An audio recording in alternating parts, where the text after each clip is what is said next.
Vivo sin vivir en mí, y de tal manera espero que muero porque no muero. Vivo sin vivir en mí. Y continuamos ahora en la sección con María Ángeles Álvarez y Vida y obra de Santa Teresa. Muy buenos días, María Ángeles. Buenos días, padre. Una vez más, y parece ser que la sección se pasó ya de esa oscuridad que estábamos hablando de la vida de Santa Teresa a un buen rayo de luz. Un rayo de luz y la presencia del Señor en la vida de la santa, y que seguir las gracias místicas y toda su vida, entre ellas, como estábamos hablando, de la experiencia, la gracia mística del libro vivo, ¿no? Sí. Que bueno, que ella lo vivió de manera muy, muy importante, nos lo relata, y vamos a ir poco a poco analizando qué supuso esta gracia mística, ¿no?, tan importante.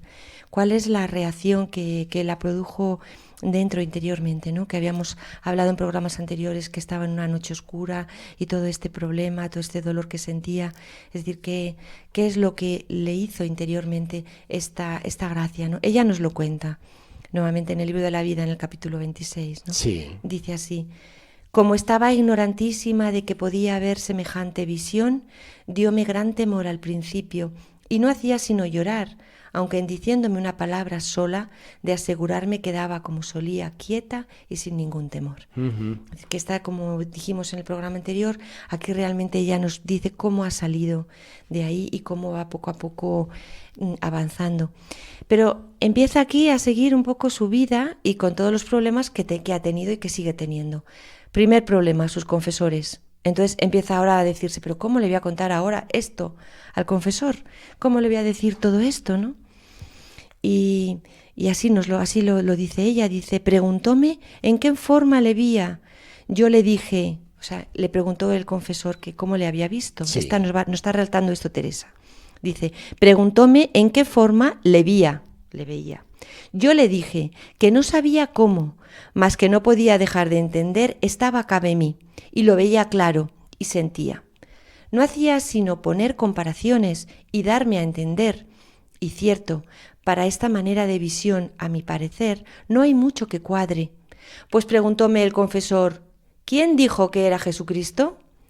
Él me lo dice muchas veces, respondí yo, mas antes que me lo dijese, se imprimió en mi entendimiento que era Él, y antes de esto me lo decía y no lo veía. Es el capítulo 27 del libro de la vida. Es decir, vemos esta conversación entre la santa y su confesor. Pero bueno, a ver, ¿por qué sabe usted, Madre Teresa, que era Jesucristo? Y dice, ¿lo ha visto? Y decía ella, no lo he visto con los ojos del cuerpo, como hemos visto, es una visión intelectual. Pero ella dice, lo veo tan claro porque está impreso en mi corazón. Es verdad esto que le cuento, ¿no? Si alguno recuerda la película, que también es un tiempo oportuno en el verano de ver buenas películas, la serie televisiva de Radio Televisión Española de Conchita Velasco, de Santa Teresa de Jesús, representa muy bien la escena que está aquí plasmando Santa Teresa, leída por María Ángeles Álvarez del libro de la vida, donde efectivamente el confesor queda un poco sobresaltado diciendo, pero bueno, esta monja que ha visto, cuéntanos. Es fácil, como hemos mencionado en otros programas, María Ángeles, ver esto en el tiempo y nos parece normal, pero bueno, los sacerdotes que me están escuchando, pues se pueden imaginar, si uno se sienta a confesar y le viene alguien y dice, mira, que vi a nuestro Señor Jesucristo, pues como que uno da un pequeño salto al confesionario. Que ni siquiera todavía no dice le vi, sino no le vi, es una visión intelectual, sí. Pero no tengo ninguna duda que era Jesucristo y que me dijo, yo soy tu libro vivo, o sea... Exactamente, padre, hay que ponerse también un poco en el lado de los confesores y decir, bueno, a ver cómo... Y es curioso porque en todo el proceso de Salamanca, de la beatificación de la santa, pues la propia Isabel de Jesús, que es una hermana carmelita, reprodujo en el proceso lo que oyó a la santa de su propia boca, que dice que el confesor la envió con aspereza mostrando que no daba crédito. Es decir, mire, váyase madre ya de una vez, no doy crédito a lo que me acaba de contar. O sea, esto de visiones intelectuales, a mí no me... Isabel también contó algo que el confesor luego decía después. No, este texto es muy interesante, bueno, muy curioso. Porque, ¿qué es lo que decía? Decía el confesor después. Después, estando el confesor en su celda, alzó la cabeza y vio a Cristo nuestro Señor, de lo cual no tuvo poca admiración. Ella, o sea, Teresa, le dijo: no lo crea, padre. ¿Y Cristo se le aparece a vuestra paternidad? No sería Cristo, mírelo bien, le decía la santa. Y él dijo: muchas razones por donde entendía que era el mismo Señor. Pues entienda, padre, como a vuestra paternidad le parece eso, les parece a otros los que se lo van a decir.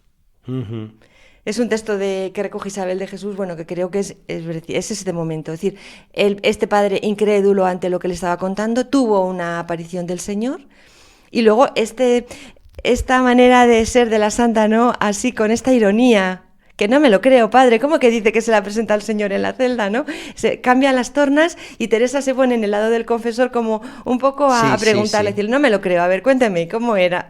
¿Cómo sabe que era Jesucristo, no?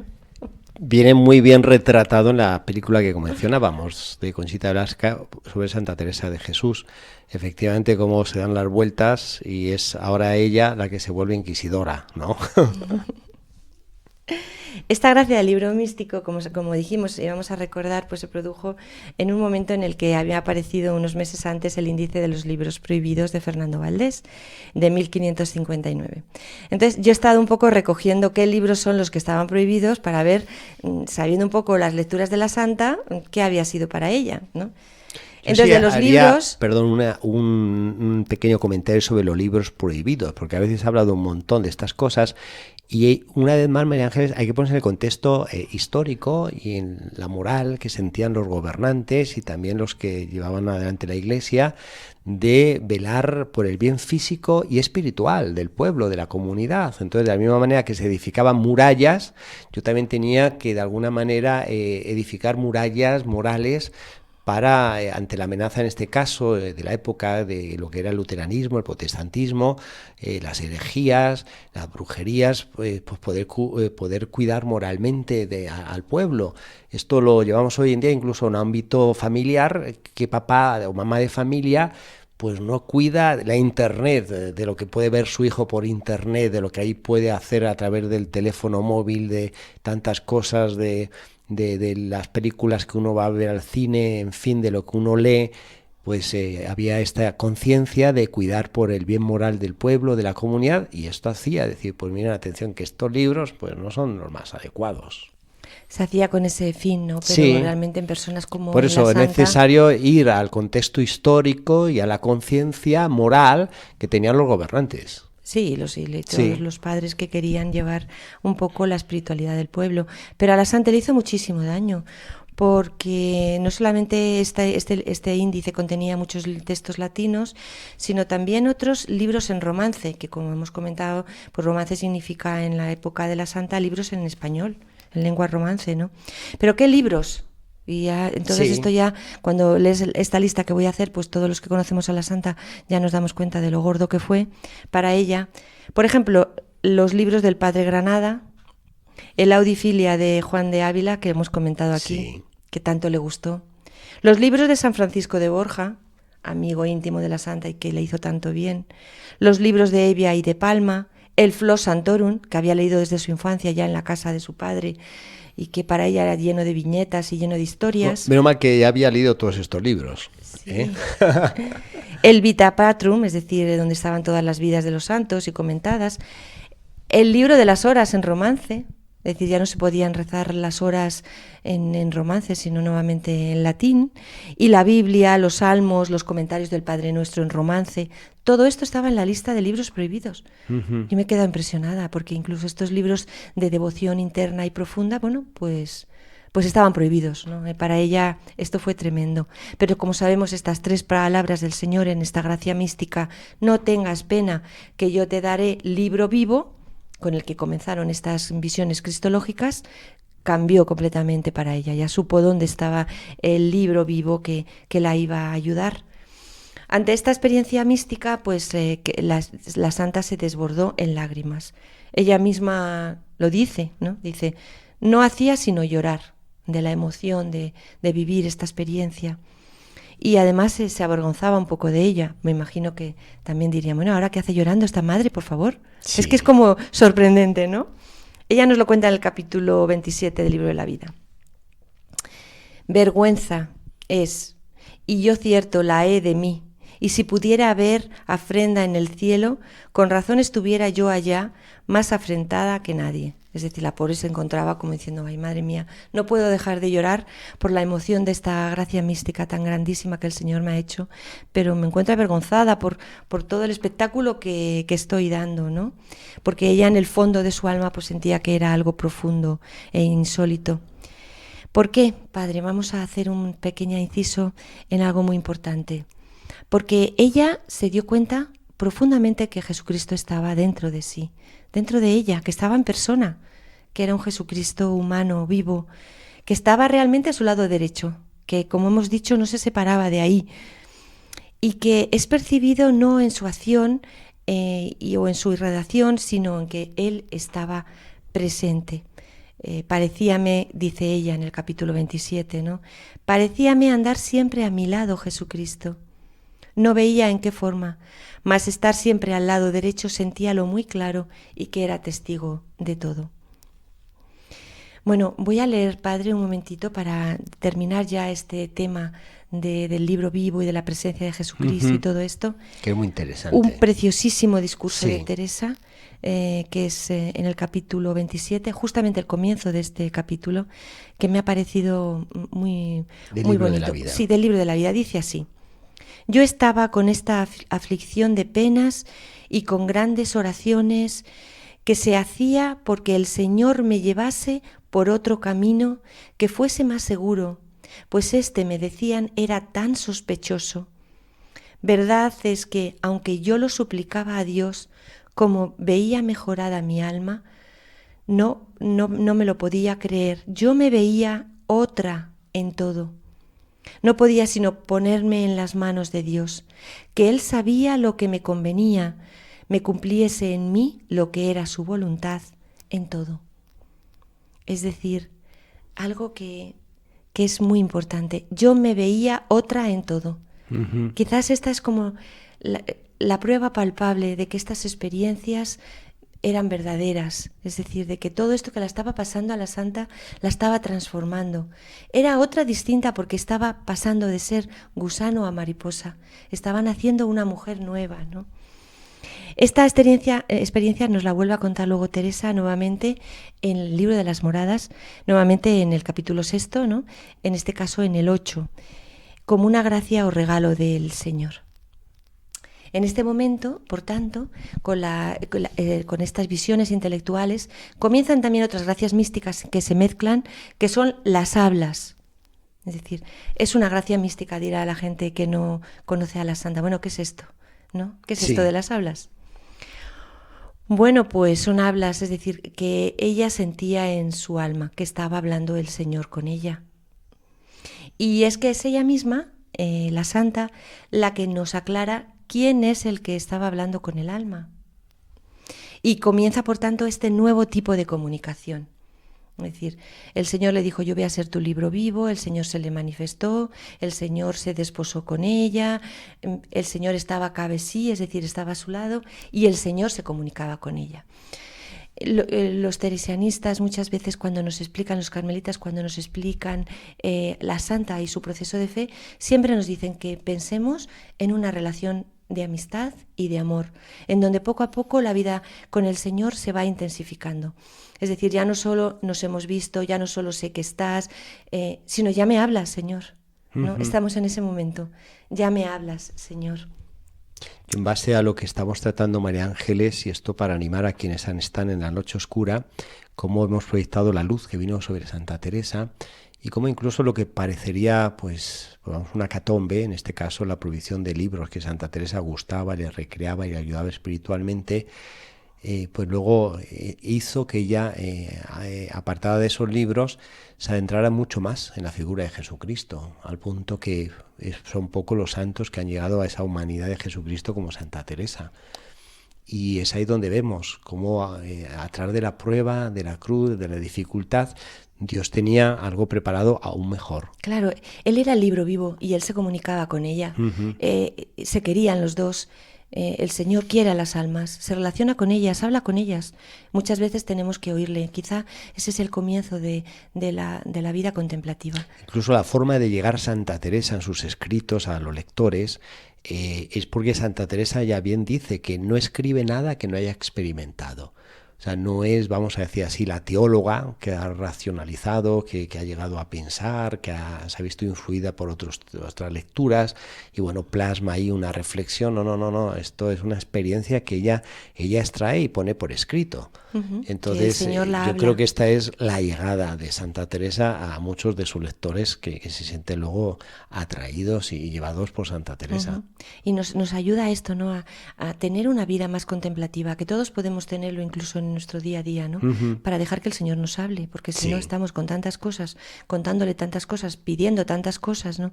Como dice el Papa Francisco, que tenemos la idea de que Dios es como una oficina de correos al que le estamos todo el día mandando mensajes, que está muy bien, ¿no? Pero también hay que tener un momento de paz y serenidad para ver y poder dejarle al Señor que nos hable, que como le hablaba a la Santa. La Santa nos lo va a explicar, qué es esto de las hablas, ¿vale? Dice así, es hablar sin hablar. A ver, lo repetimos por si alguien no lo captó. Hablar sin hablar. Sí. Es un lenguaje tan del cielo que acá se puede mal dar a entender. Pone el Señor lo que quiere que el alma entienda en lo muy interior del alma y allí lo representa sin imagen ni forma de palabras. Sí. Es decir, habla sin hablar, pero al alma le queda, y en el interior del hombre le queda tan claro lo que el Señor le está diciendo, que ya está, o sea, es un oído interior que tenía Teresa a las palabras del Señor, y que es verdad que ella había sentido siempre al Señor y había oído hablado con él desde el principio de su vida mística, pero estas palabras, según cuenta el padre Tomás Álvarez, al que nos referimos muchas veces, ¿no? Pues realmente estaban ya formadas, eran concretas, estaban definidas, la iban diciendo muchas cosas, ¿no? Ya, entre ellas ya la iban diciendo en un futuro no muy lejano, vas a reformar la Orden del Carmelo, vas a hacer una nueva fundación, en fin, todo lo que es la vida y la obra de la Santa, ¿no? En este comienzo de este libro vivo que es el Señor en su vida. Ahora las hablas, por tanto, son comunicaciones que podemos situarlas en el mismo nivel de las visiones intelectuales. No son ya físicas, no es que se aparezca el Señor físicamente, sino no es que oiga una palabra claramente dicha que pueda reproducir, sino que interiormente a ella la queda, que eso es que el Señor la está hablando, que el Señor la está diciendo. Creo que muchas personas que nos oyen, que tienen experiencia de Dios, pueden decir esto perfectamente. O sea, no sé realmente qué palabras, pero sé lo que el Señor me pide y lo que el Señor me dice, ¿no? Estoy abierto a lo que me dice. Es, según la Santa, ¿no? Que nos lo dice también en otras frases, en otros sitios de sus escritos, dice, la manera que Dios tiene de hablar a cada alma para que le entienda. Es decir, te voy a hablar a ti al corazón, ¿no? Y te voy a hablar con tus palabras para que, en tu vida, en tu alma, para que lo entiendas. Y también dice la Santa, secretos y verdades sin ruido de palabras. Esta última a mí me encanta, porque es verdad, es decir, el Señor habla y sin el ruido de las palabras, ¿no? Pero habla íntimamente, ¿no? Nos describe esto en estos 5 años después de la gracia mística cristológica y que poco a poco la va recordando y que vuelve a ella con toda la emoción. ¿Cuánto puede ayudar María Ángeles en la oración? A los que nos están escuchando, ver cómo la oración tiene que tener menos ruido, menos palabras, más silencio y más presencia, que son 2 consejos que Santa Teresa bien deja en el proceso de la oración. Lo que es la presencia de Dios, poder percibir que Dios está ahí, captarlo por la fe y luego de ahí esa soledad interna, ese silencio que ayuda a lo externo también para poder llegar al diálogo.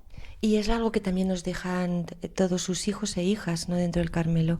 Es decir, dejar tiempo para la oración, ¿no? Es algo vital. Y una oración tranquila, una oración meditativa, una oración contemplativa, en el que el Señor pueda realmente hablarnos. Si no dejamos tiempo en nuestra vida para esto, ¿cómo vamos a oír la voz del Señor? Pues aprovechemos este tiempo de verano, que todavía hay de vacaciones y de buen tiempo, la naturaleza, el entorno, esas iglesias abiertas, esas capillas, ese banco frente a un paisaje maravilloso del mar, de montaña, para llenarnos de esta oración silenciosa y hablada. Voy a terminar, Padre, rápidamente, porque creo que esta oración que introduce Teresa en el capítulo 27 del Libro de la Vida, bueno, pues va a poner un punto final muy bonito a este programa. Un marco, y va a quedar como una especie de regalo que nos deja la Santa en este verano. Pues dice ahí va. así: Oh benignidad admirable de Dios, que así os dejáis mirar de unos ojos que tan mal han mirado como los de mi alma. Queden ya, Señor, de esta vista acostumbrados en no mirar cosas bajas, ni que les contente ninguna fuera de vos, oh ingratitud de los mortales. Mirad, que así es cierto, que se da Dios así a los que todo lo dejan por Él. No es acertador de personas. A todos nos ama. No tiene nadie excusa por ruin que sea, pues así lo hace conmigo, trayéndome a tal estado. Muy bien, María Ángeles, pues dejamos esta frase de Santa Teresa del Libro de la Vida, en el que nos marca lo que tiene que ser este proceso del alma y esta presencia del Señor. Y nos dice algo al final, Padre, muy bonito, que nunca olvidemos: no es aceptador de personas. A todos nos ama, no tiene nadie excusa por ruin que sea. Es decir, que no es que elija a unos otros, no, nos elige a todos.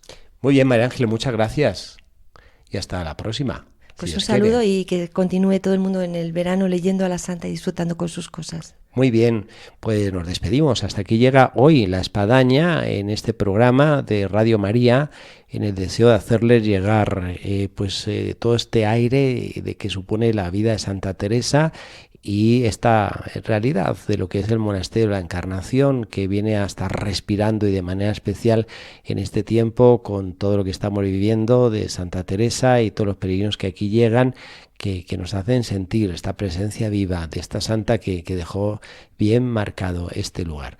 Desde aquí, desde Ávila, desde el programa de La Espadaña, un saludo para todos y hasta el próximo viernes, Dios mediante.